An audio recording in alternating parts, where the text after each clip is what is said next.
When the will was read, everybody figured she'd been crazy when she wrote it. And that included me. But I changed my mind after spending a night on an island with a pig, a cat, and an ape.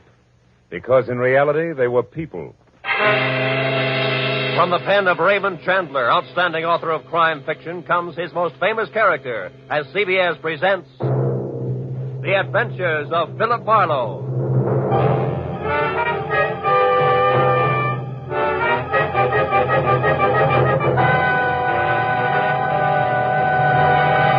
And now, with Gerald Moore, starred as Philip Marlowe, we bring you tonight's unusual story, Where There's a Will.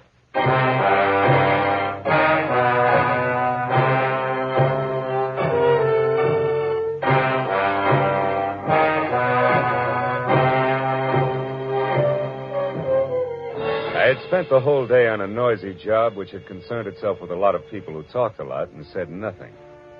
When I finally locked up my office for the night, I was worn out. As I drove slowly along the street, I was glad to be heading for home and a little peace and quiet. At least that's what I thought.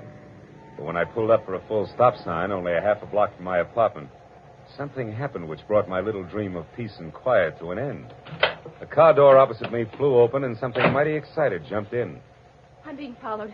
Drive on, please. The law? No, please drive on. Okay, lady, get a good grip on the upholstery.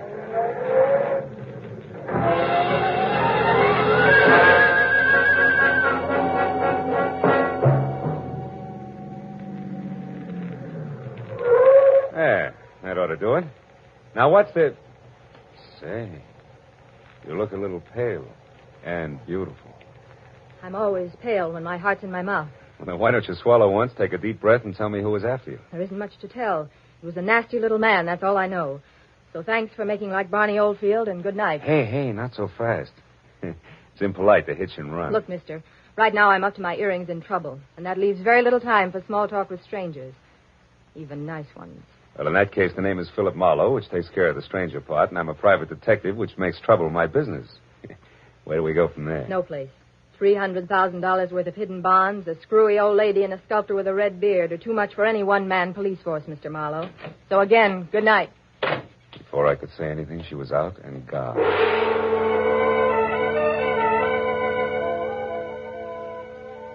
There was only the heady scent of taboo in the air, and the memory of a gorgeous profile with jet black hair and pale blue eyes. I sighed like a schoolboy and decided to put her under the heading of things that pass in the night. But I couldn't. Why, out of all the cars in Los Angeles, should she have picked on mine? Sample complete. Ready to continue?